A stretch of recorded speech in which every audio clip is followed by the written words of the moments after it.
বিশ্ব বাংলা বিশ্ববিদ্যালয় third merit list প্রকাশ করেছে পিজি অ্যাডমিশনের।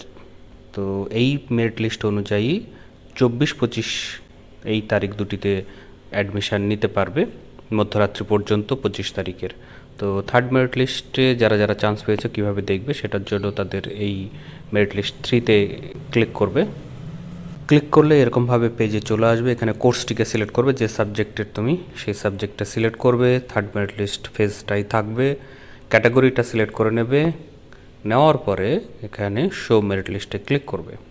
ক্লিক করলে এরকমভাবে চলে আসবে তোমার যে ভ্যাকান্সি আছে সেই ভ্যাকান্সি অনুযায়ী সেই মেরিট লিস্টে সংখ্যা চলে আসবে। এখানে 24 জন আনরিজার্ভ ক্যাটাগরির বেঙ্গলিতে দেওয়া হয়েছে থার্ড মেরিট লিস্টের নাম। তো এই অনুযায়ী তোমরা অ্যাডমিশন নেবে 24-25 তারিখ, এই তারিখের মধ্যে। তো যদি কোনো জিজ্ঞাসা থাকে অবশ্যই কমেন্ট বক্সে কমেন্ট করো, আমি সেখানে তোমাদেরকে বিষয়ে আরও তথ্য দিয়ে সাহায্য করব। তো বন্ধুরা, আমার চ্যানেলটিকেও সাবস্ক্রাইব করে রাখবে এবং বেল আইকন যেটা হবে সেটিকেও ক্লিক করবে, তবে এরকমই ভিডিওর নোটিফিকেশান তোমরা সহজে পেয়ে যাবে। আর এই ভিডিওটিকে লাইক এবং শেয়ার করবে। ধন্যবাদ।